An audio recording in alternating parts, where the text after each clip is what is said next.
We present GIFT, a method for learning generalizable, interaction-aware functional tool affordances without labels.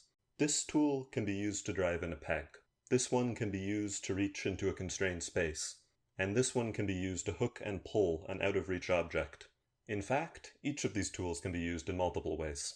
We present a framework for discovering ways of using tools, which we call tool affordances, from interaction experience with procedurally generated tools across 3 tasks: hooking, reaching, and hammering.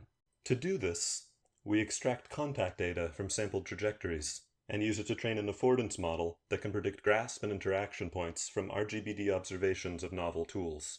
Discovering realizable action possibilities is a hard problem because the space of possible actions is so large. Previous methods work around this issue by using human labels, which are expensive and can introduce human biases, or by constraining the space of possible manipulations with motion primitives, or an optimization problem under predefined constraints. The problem with this is that limiting the actions we try naturally limits the action possibilities we can discover, so limiting manipulation limits affordance discovery. In contrast, GIFT does not rely on labels or a constrained action space. We gather experience using a simple sampling-based motion planner, which is conditioned on a choice of key points through a reward function that encodes task success and encourages use of the chosen points. The planner samples actions from the full action space. It is free to use tools in unexpected ways, discovering new affordances that could not have been explored with a more constrained approach. Since we do not rely on human labels or predefined motion primitives, we avoid incorporating human bias. Our representation emerges only from the constraints of the task. Our method proceeds in 3 stages.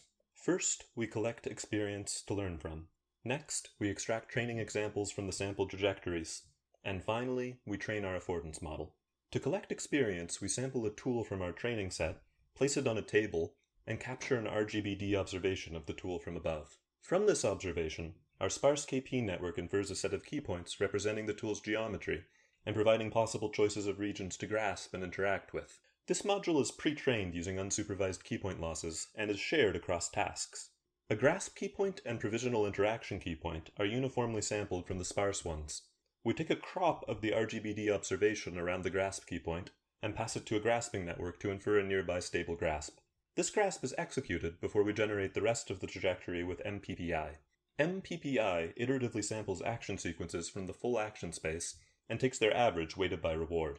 We use this reward to encode task success and encourage use of the selected key points. This lets us condition the motion on predicted key points, while still sampling actions from the full, unconstrained action space. Once we have a trajectory, we extract a training example. This consists of a reward, grasp keypoint, interaction keypoint, and the full set of sparse keypoints they were selected from. We replace the provisional choice of interaction point with the keypoint closest to the actual first contact between the tool and the target object. Finally, to train affordance prediction, we sample a training example and build a graph out of its sparse keypoints. This graph is fed to a task-specific GNN, which predicts a distribution over pairs of keypoint indices. That is, the joint distribution over grasp and interaction keypoints. Finally, we update the GNN weights using reinforce, with the reward from the sampled trajectory. Quantitatively, GIFT beats algorithmic baselines on all 3 tasks, and approaches the performance of a human oracle on 2 of 3. Qualitatively, when we inspect rollouts using the predicted grasp and interaction keypoints, we can see that the predictions usually match task semantics. For instance, when hammering, low grasp points increase leverage, providing greater strike point velocity and peg impulse for a given joint velocity, whereas strike points on the hard metallic head allow accumulated kinetic energy to be rapidly transferred to the peg for maximum impulse.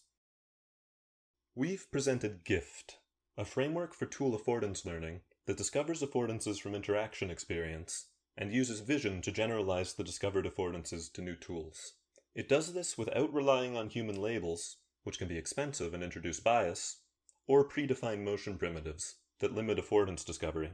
Instead, we gather experience with a sampling-based motion planner conditioned on predicted key points through its reward function. In this way, we can use the full action space, so avoid limiting affordance discovery, and avoid incorporating human bias, ensuring our representation emerges only from task constraints. In future, we hope to extend this line of work with richer representations that encode additional properties beyond keypoint locations, to enable finer-grained reasoning about the relationship between material properties, detailed local geometry, and task requirements. Thank you.